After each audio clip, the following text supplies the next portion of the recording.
Well, I was 8 years, I served on the Fine Arts Commission. And the Fine Arts is a great, great commission because anybody who builds a new building has to purchase a certain percentage, 2% I believe, of the cost of the building for art. That an art for public viewing. Everything has to be in, so that you could see the artwork. Some of the, like Barney's decided they didn't need any more art. They tried to have these mosaic things that they had in the cosmetic department, and the committee came and looked at them, and we said, well, you were going to do that anyway. That's you know, these Egyptian-looking people and mosaics that wasn't really fine art. So they, and I said you could put fountains outside your thing, and these wonderful, I forgot the name of the artist right now, we recommended that they do that right on each side of the entry, but they declined, and they gave 25,000 or I don't know, whatever they gave to the fund. It was a substantial amount of money. The art fund. And if you notice that from that art fund, they purchased that big red thing that Vicki Reynolds, did you see it on Burton Way? Have you seen that big piece of art? Oh, that was just dedicated last week. Anyway, there was a fund that any of the people who were building or remodeling, practically making a new building, had to have this public art. And I think it's a wonderful thing that we have tours.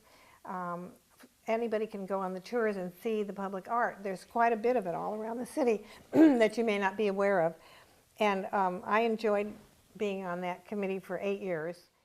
It was a program that the Fine Arts Commission decided to have, where we would go and ask local artists if they would loan us a piece of art for a year, 1 year or 2 years, depending on what they would want. So this man was a teacher at, hi Kitty, come on Kitty. He was a professor at UCLA. No, Pasadena, I think. Oh, anyway, he found this art, what a nice kitty, and he was supposed to put it on Oakhurst, but he put it on It was Palm and Santa Monica. Now you got to understand, people are driving by and looks to them like a bunch of garbage.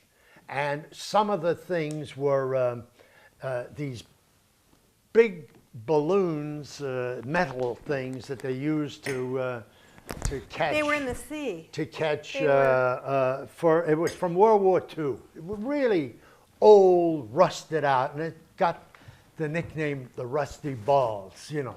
And what was his name? Well, the other one was anyway. We gave the famous one was the guy with the Wood Davey. That was nice. Yeah, Wood Davey. We had good ones. We had a lot of good ones. Now, the people from the area storm the council. I mean, how dare you? You know, they don't care about anything. As soon as it hits home, if somebody lives within a half a block of these, they go crazy. Yeah, you never hear from those people ever. And all of a sudden they said, I can't live with that garbage on my corner. And the Fine Art Committee, we all got it, boy. But when I was out of town when they placed it, it was supposed to have been on Oakhurst where nobody would have seen it, but that was a signal on Palm where everybody's car. Everybody saw it. One person wrote a letter. They wrote to the Courier. You know, said, I have a hard day's work and I can't stand it. When I come home, I want to relax, and I see that stuff on the corner. It looks like an accident. I remember finally talking about it to the people. I said, listen. It isn't the end of the world. It'll be gone in a year. It'll be gone in a year. But no, they said, we can't last a year. The artist came and removed it in 6 months. But we had a dinner, and we made replicas for the centerpieces of that. And we invited the artist, and he was thrilled. He said his name was so, now we don't remember his name. But anyway. But it was really. Yeah, art can really get people. Well, that's what, and that was the other thing I said. What is art supposed to do?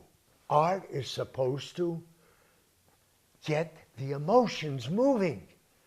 And certainly looking at this group of people, it really got you stirred up. That's what art's supposed to do. Yeah.